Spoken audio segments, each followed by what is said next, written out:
All right, good morning, guys. Got two more chapters we're going to read today. They're two short ones, so we're going to read two of them today. The first chapter is called Things You Line Up. Things You Line Up. By the way, today is April 29th, if that you guys are checking the order of these. Okay, Things You Line Up, page 179. It turned out that Belle, who was the one who had reported Marcus to the police, she'd seen the whole thing from the store window and thought that Marcus had chased Sal into the street on purpose, so Mom was able to get things sorted out. She got a statement from Sal, who had to sign it with his left hand because of his cast, and one from me and one from Belle. And by the following week, the police had dropped the whole thing, and Mom had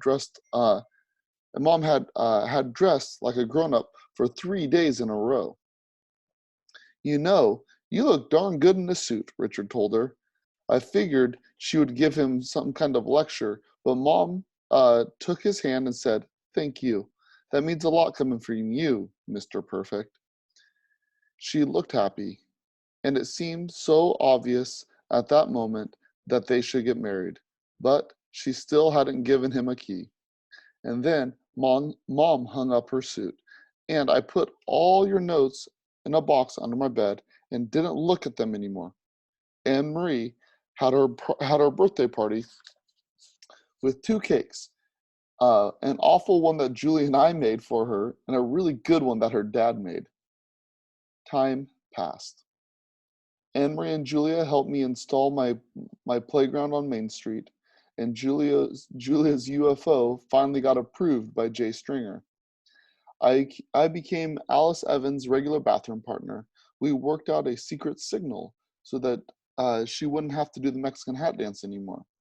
Marcus and I waved hello to each other, and we sometimes talked a little, except when he didn't notice I was there, which was about half the time. In early March, we started rehearsing songs for graduation. I kissed Colin a few more times, and I suspected that Jay Stringer was working up the nerve to kiss Anne Marie. I don't think anyone dared to kiss Julia. Sal's cast came off, and he started to play basketball in the alley again. A couple times I waved at him from the window, and once he yelled up to say hi and asked if I wanted to check out his three-point shot, which he lined up for about 5 minutes and then missed. I clapped anyway, and he took a bow. I tried to forget about the laughing man. I tried to forget about you, but it didn't work. There was something left over, the letter I was supposed to write. This is a story I need you to tell. Please deliver your letter by hand. You know where to find me. Trying to forget really doesn't work. In fact, it's pretty much the same as remembering, but I tried to forget anyway, and to ignore the fact that I was remembering you all the time. And to ignore the fact that I was trying to remember you all the time. And then 3 weeks ago, Mom's postcard came from the $20,000 pyramid. April 27th, Studio TV 15, the last proof. That's when I officially gave in. So if you don't remember, the very beginning, the last proof that I remember, there was something on one of the letters that said April 27th, Studio TV 15, like a signal that, hey, this is so. And so now they've got evidence, and it was the last proof that the letter and everything like that was real. That's when I officially gave up the forgetting and started doing all this thinking. I have the story laid out in my mind now, as straight as it's ever going to be. And now I'm wondering if I should just write the letter, even though you're dead and most likely buried on that island. I wonder if I should write it anyway. If maybe I'll be able to stop thinking about you once and for all. This next chapter is called the $20,000 Pyramid. All right, here we go. Richard, Louisa, and Sal are coming with us to ABC Studio TV 15 on West 58th Street to see Mom try to win $20,000. Miranda, can you get me my sweater with the little buttons? Mom asked. She's nervous, and her voice sounds too high.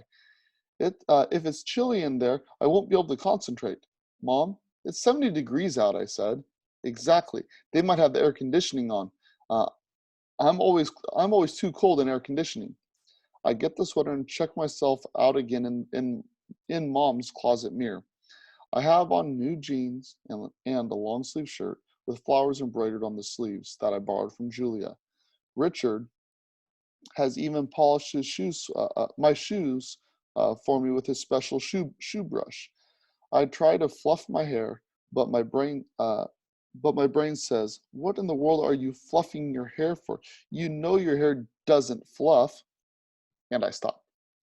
Richard buzzes from the lobby. Mom rushes to the intercom and yells, "We'll be right down, and happy birthday!" We walk downstairs and stop at Sal and Luisa's door, which flies open as if they've been standing right inside of it, waiting for us. "The big day," Luisa said. "Big day, big day, big day." She seems even more nervous than Mom. I look at Sal. He shrugs and says, "She's been like this all morning." We are very quiet on the subway.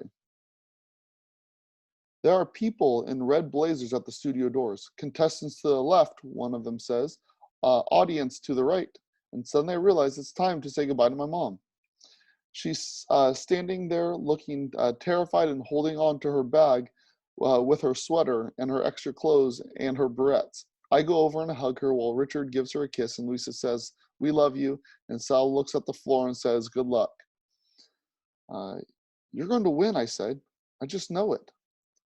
"Don't get your hopes up," Mom said, and then we watched her disappear behind the door. We uh, we walk into the studio, which is like a theater with all the $20,000 pyramid stuff on the stage. Dick Clark's podium is there, and the word screens that swivel back and forth during the speed round, and the two empty chairs that face each other in the winner's circle.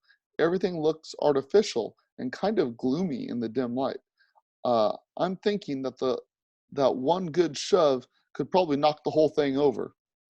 There's a lot of people in the theater already, and we get seats about halfway back.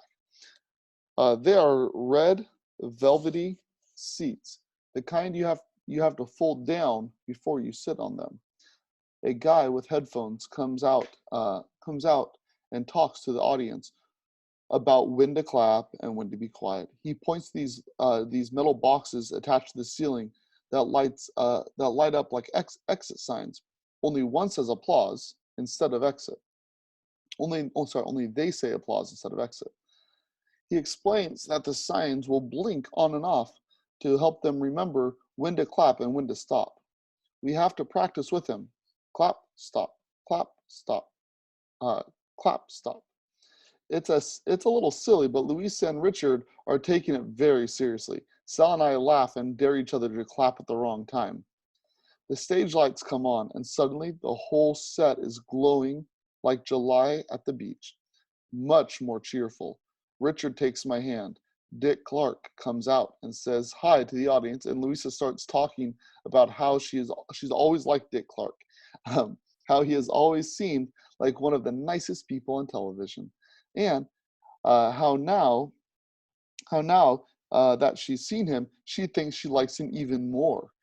"Isn't it amazing?" She asks, "how he never seems to age," which is actually true. Like even up to when he passed away some years ago now, he still looked really good. Uh, he looks the same today as he did back in 1956. Uh, she says she might ask him for an autograph after the show for the old people in her nursing home because she's sure they would get a big kick out of that. Luisa is talking even faster than Mrs. Bindocker at the monthly tenant meeting, and then suddenly she is quiet. I look at her and see that she's biting her lips. Everything starts to happen very fast. There's music. Dick Clark makes a funny face, like he's afraid he might be late, and he hops over to his podium. The celebrities take the stage. I've never heard of either one of them. The next thing I know, Mom is coming out with her hair clamped back in barrettes, looking smaller than ever. But she's wonderful. The speed round is a thing of beauty. Mom gets 7 words out of 7 every time. And she wins the bonus cash. Her celebrity is not as dumb as a bag of hair. In fact, her celebrity is not remotely dumb. The other contestant is good, but his celebrity speaks too slowly, and says the word bat when giving clues for the word batter, an amateur mistake. They lose that point and a couple of others. Before I know it, Dick Clark is leading my mom over to the winner's circle. This is it, I hear Richard whisper to himself. $10,000. $10,000, my brain says. $10,000. Mom's celebrity looks determined. Mom looks scared. Dick Clark is smiling. He's the only one looking relaxed. He's chatting with my mom for a minute, and I know Mom is trying to focus, to lift the corner of her veil so she'll be able to see the big things, so she can see the thread. Dick Clark is still talking, and I realize we never practiced the chatting. I am suddenly afraid. I am hearing the ocean. How can Mom lift her veil and see the magic thread with Dick Clark chatting to her about her stupid job? I focus on Mom and try to help her concentrate.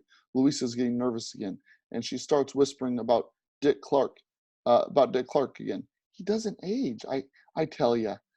Dick Clark simply does not age. It's amazing. I'm chanting to myself, magic thread, magic thread. And I'm staring at Mom so hard my eyes are almost aching. Finally, Dick Clark is done chatting. Here is your first subject, he says. Go. Then, the strangest thing happens. I apologize. I like doing that. All right, guys. You'll get to hear what the strange thing was tomorrow. Talk to you later. Bye.